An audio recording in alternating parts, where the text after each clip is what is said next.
Ciudadano presidente, diputadas y diputados, la minuta que remitió el Senado incluye temas que merecen una discusión seria y apegada a la legalidad. Valoremos la dimensión de la reforma.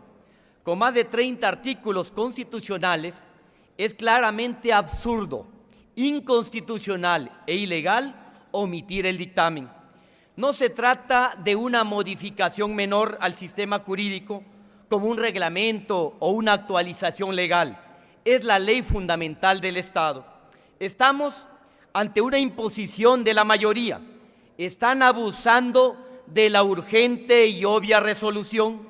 No han expuesto ninguna razón válida para evitar el dictamen.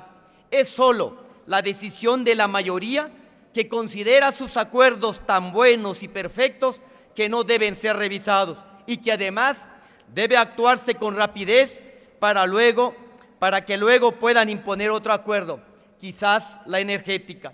Se argumenta que la reforma política ya se ha discutido, pero el problema es si las soluciones planteadas producen el efecto de fortalecer la democracia o si generan riesgos. Para eso demandamos el dictamen, para valorar si las reformas mejoran la práctica de la democracia. Cuando la mayoría evita la dictaminación, le niega al país la posibilidad de que la reforma sea mejorada, con un dictamen que elimine imprecisiones y elementos que distorsionen los derechos ciudadanos. En materia constitucional, es mejor valorar pros y contras, en vez de ser partícipes de una mayoría sorda que cancela el debate. Le digo a los diputados que impulsan esta precipitación, no denigren su responsabilidad como legisladores atropellando la Constitución. Aún estamos a tiempo para suspender la simulación de una discusión con el espectáculo de una aplanadora automática y una legislación al vapor.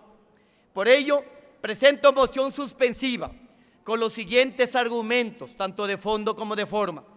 Por lo que respecta al contenido, esta reforma no logra el efecto de darle poder a los ciudadanos. Se habla de los beneficios de la reelección, pero al mismo tiempo se le condiciona que sea por el mismo partido que hizo la postulación. En la realidad, eso no fortalece a los ciudadanos, sino a las cúpulas partidarias.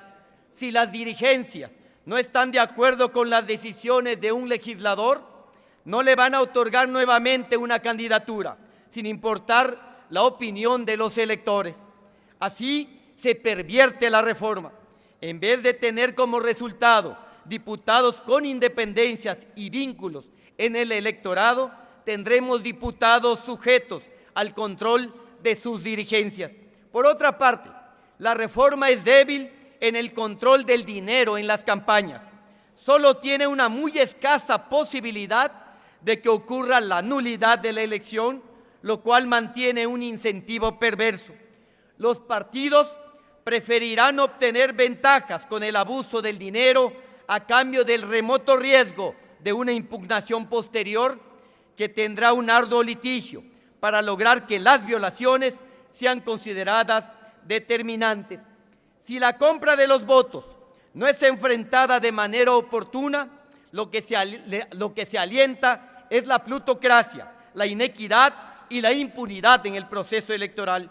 Respecto del procedimiento, estamos ante 3 graves hechos. La mayoría puede imponerse como ocurrió ayer, pero lo que se propone realizar equivale a 3 violaciones. La primera, una violación del procedimiento constitucional. La segunda, al reglamento de la Cámara de Diputados, y la tercera, a la Ley Federal de Presupuesto y Responsabilidad Hacendaria. En primer lugar, debo reiterar que la Constitución señala en el primer párrafo del 72 que todo proyecto de decreto debe discutirse en las cámaras, dando cumplimiento a la ley del Congreso y su reglamento. Termino, presidente. La Constitución no dice que el proceso legislativo quede a capricho o voluntad de los legisladores. La determinación es categórica para evitar que se legisle de manera discrecional.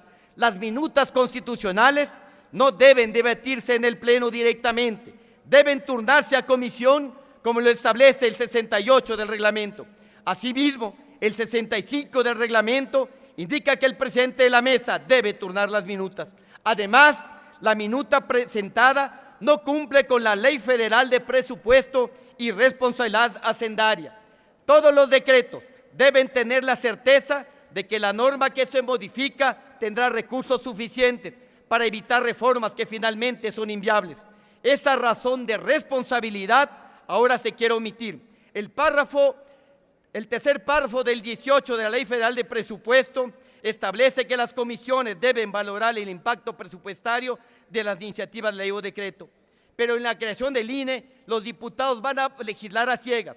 El hecho contundente es que no hay impacto presupuestario en la minuta del Senado. No se sabe cuánto va a costar la creación del INE y aún así se quiere aprobar. Los diputados que votarán por su aprobación actuarán de manera irresponsable porque no saben de dónde saldrán los millones de pesos para crear ese órgano.